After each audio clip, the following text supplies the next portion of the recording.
Welcome back, everyone. Hope you're doing amazing. We got the 12 tables, Rome's first laws. Tribunate, I think this is going to be fun.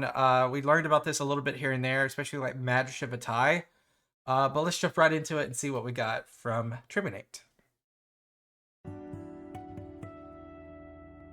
Great channel, by the way. Get subs. If New York is the city so nice they named it twice, then Rome is the city so influential that one single origin could never quite account for its rise to global prominence.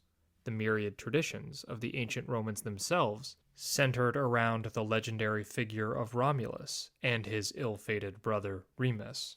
But the specifics of the tale could be hazy, and there was never universal agreement on many of the finer points.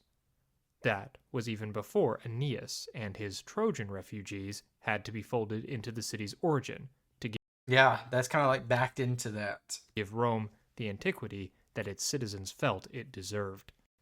The foundation of the Republic itself was also relatively murky. The story of Lucretia certainly made for a compelling narrative, but modern readers are able to discern the telltale signs of later embellishment, and we must wonder just how much of the narrative the average Roman would have believed was truly historical. So, considering the uncertain traditions upon which the Republic was set, we should not be surprised that sources such as Cato the Elder and Cicero both portray the Republic as beginning not with the possibly fictional coup orchestrated by Brutus, but with an event that was much more firmly rooted in the verifiable era than So the 12 tables. the mythic past. Both agreed that the Republic began in earnest with the formulation of the 12 Tables, a law code that represented a seismic transformation for the Roman Republic and formed the basis for a legal order that would endure for millennia. The irony of both Cato and Cicero tracing the seed of the Republic's functional origins to the promulgation of the 12 Tables is that this momentous event was the result of something that both men detested: grassroots popular agitation and direct action. Cato was, of course, a noted opponent of any change, particularly innovations with Greek origins. But the 12 Tables represented a fundamental shift in the balance of power in the early Roman Republic, and, according to tradition, were even inspired by Athenian laws.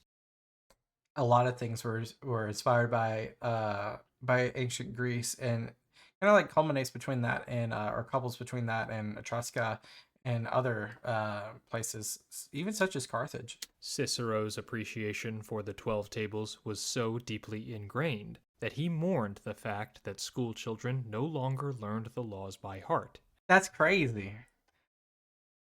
That's crazy for several reasons. Wow. As he had once done. Whether a factual complaint or a trademark bit of Ciceronian hyperbole, this small aside in his De Legibus lets us know how much he appreciated the fruits of this law code, which he viewed as a core aspect of the traditional republic he was fighting to protect. Cicero's interpretation becomes rather strange when we leaf through his writings and see that he seemed to fundamentally believe that the poor lacked any right to direct agency, routinely referring to any mass assembly as a mob or a rabble, as part of his concerted effort to delegitimize them and their concerns. He even cast himself in firm opposition to Clodius, the late Republican politician most famous for leveraging the power of the urban poor and their collegia to make himself one of the most powerful men in Rome.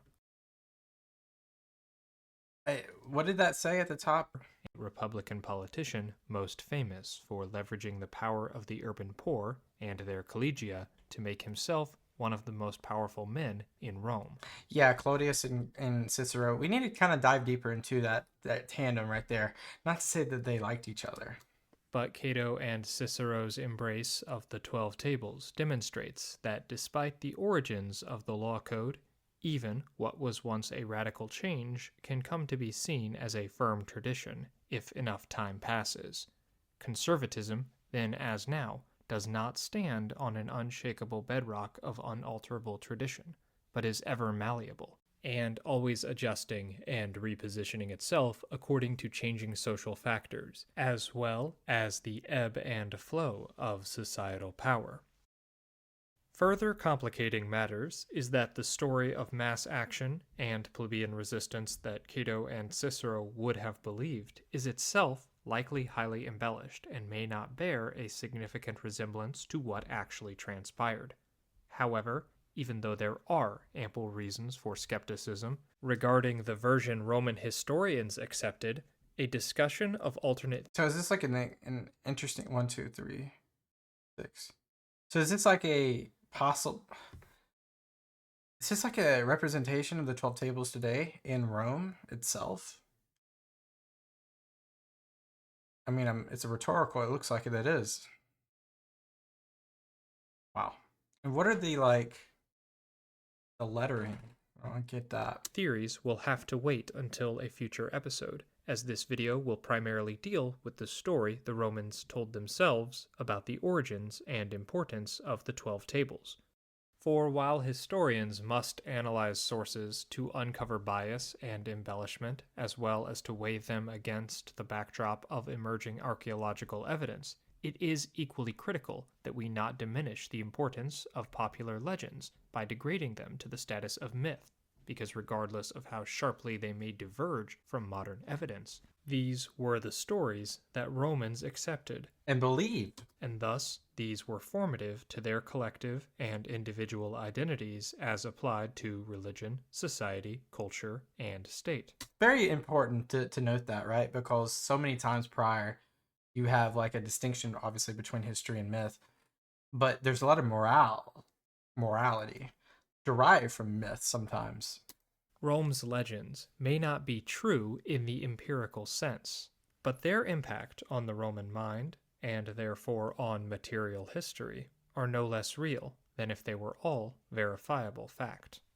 Unsurprisingly, the agitation began with the tribunes, the magistrates elected directly by the people who sought to give voice to the concerns of the typical Roman. Caius Terentilius Harsa was tribune of the plebs that year.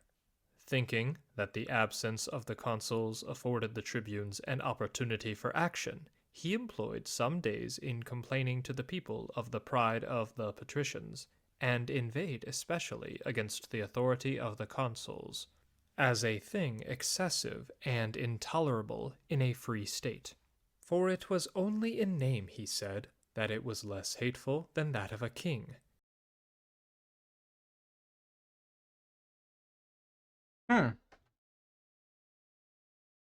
So the balance of power is definitely off.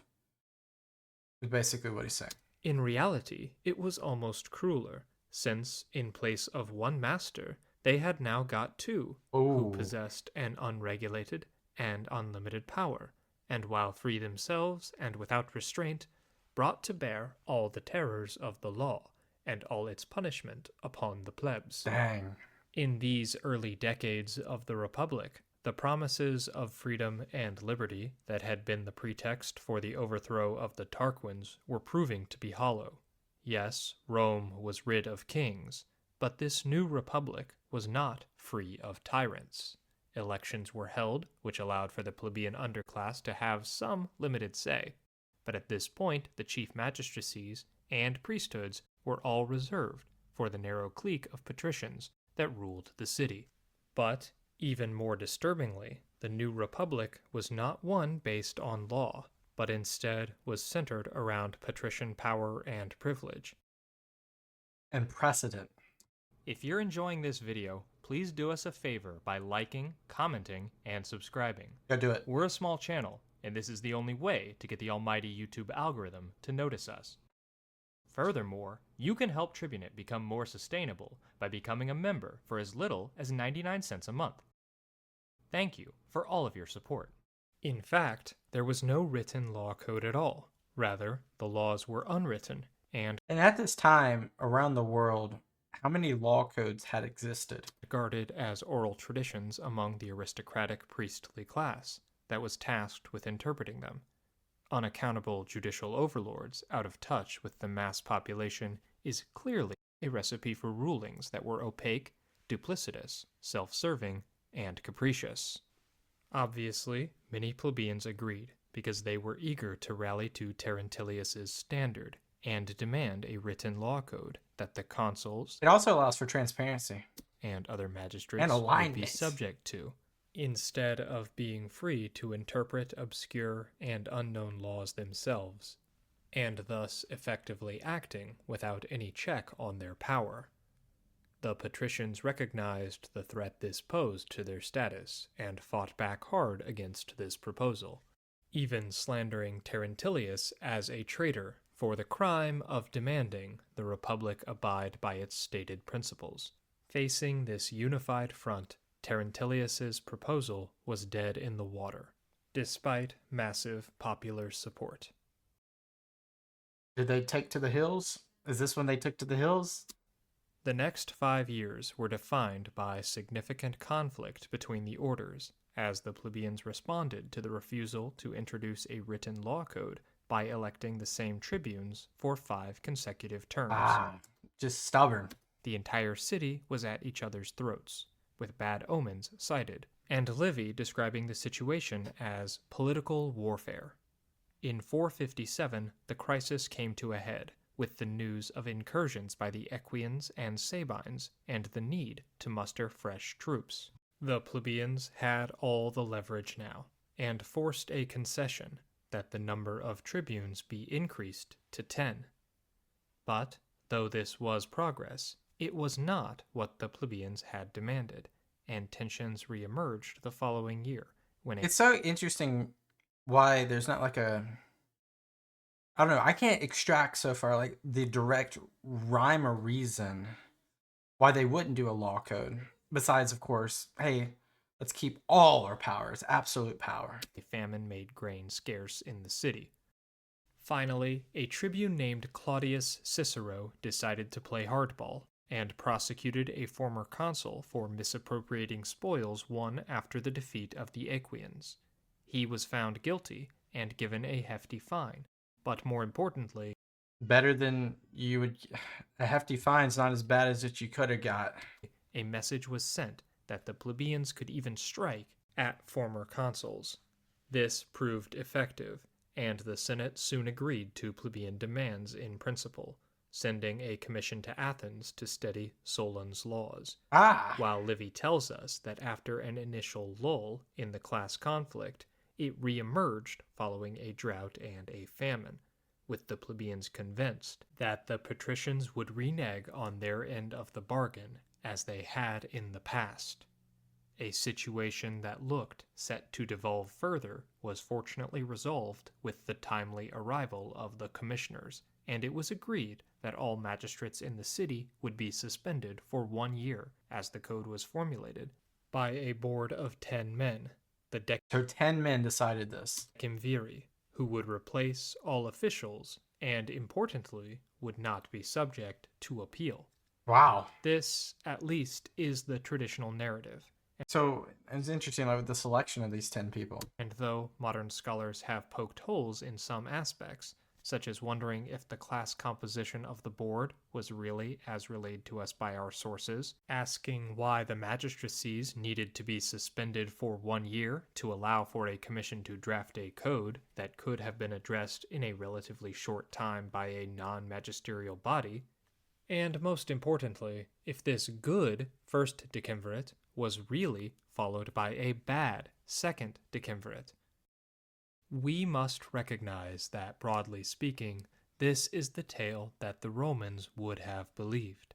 Cato, Cicero, and indeed every conservative aristocrat would have known that the foundation for the republic they professed to defend was the result of popular agitation, and not divine blessings. For it is only in the partial severing of law from the divine order that the 12 tables made any radical adjustments to Roman society. Though we only possess... I mean, it's definitely, it could be radical in the sense of like the balance of power.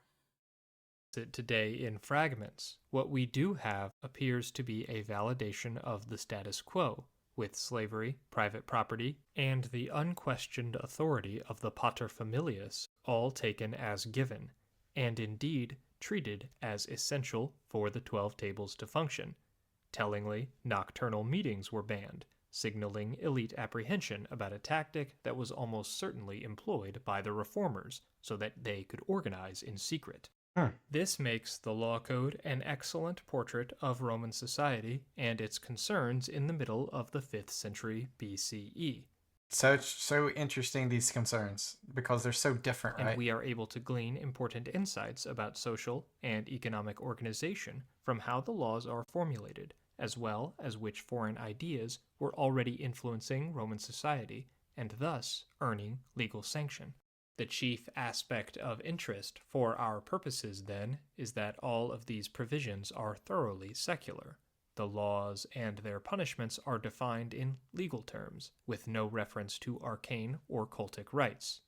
Of the surviving material, there is only one law which calls for divine retribution: the statement that a patron who betrays a client should be accursed. While there is a temptation to see the introduction of a more secular law code as an effort to apply scientific rationality to the Roman state, I believe that this is the wrong interpretation. The plebeians who advocated for this law code were not proto-atheists, seeking a separation of religion and state. Rather, they were seeking to remove the stranglehold that the aristocratic priestly class had held over the law up to this point by shrouding it in religious ritual and esoteric divine revelation. 100%. As patricians still controlled the priesthoods, the only way to ensure that the law was fair and transparent was to remove the ability for religiously guided interpretation, which the aristocrats had proved willing to subvert and harness towards their own ends. We need not invent religious motivations for the plebeian reformers when the class dynamic is so abundantly evident. So, though the 12 tables as formulated did not call for the radical reorganization of the Roman state, by simply mandating that a foundation of law be applied consistently, the door was opened for future reformers to continue remaking the Roman state through the inclusion of one key law on the 12th and final table. What the people ordain shall be valid. Roman thought around this one line would That was the cracky. evolve and shift within the Republic, as reformers called for ever greater rights and authority for the people, eventually culminating in Tiberius Gracchus's articulation of the idea of popular sovereignty. The influence of the 12 tables would survive long past the fall of the Republic, and even the imperial era, to form a central pillar of the Western legal tradition. So, though we no longer have laws on the books forbidding women from cutting their cheeks or crying out during funerals, the seed represented in the idea that rulers should be subject to law remains, and, despite setbacks, it has only been expanded upon over the millennia. We now sit in the shade of a tree planted by the Romans, and tended by the reformers from countless intervening generations who heeded the words of Cicero in his biography of Cato the Elder, praising those who embark on great endeavors of which they will never see the benefit, but that they know will aid those who come after. What a ending. For no one is so old as to think that he cannot live one more year. Yet these same men labor at things which they know will not profit them in the least. He plants the trees to serve another age. What trees are you planting? Awesome. Awesome. This channel is so underrated. Tribunate, it's just such an interesting look into the ideological framework of Rome and several different aspects of Rome, whether it be the empire or the republic at large. Mainly the republic so far, what I've seen. Go subscribe to them. This is the 12 tables just seems like such a, as we don't know a lot about it. We know a lot about the strife to get to this point, what came afterwards. And Cicero says it best, like he plants the trees to serve another age. These individuals, and then throughout history, a lot of individuals, they create and they work towards frameworks and ideologies that can serve the people knowing that they aren't going to reap the fruits of it, but it will be a struggle to get there. Selfless behavior, altruistic behavior. Love it. Appreciate you guys so much. I'll see you guys next time. Peace out. Bye-bye.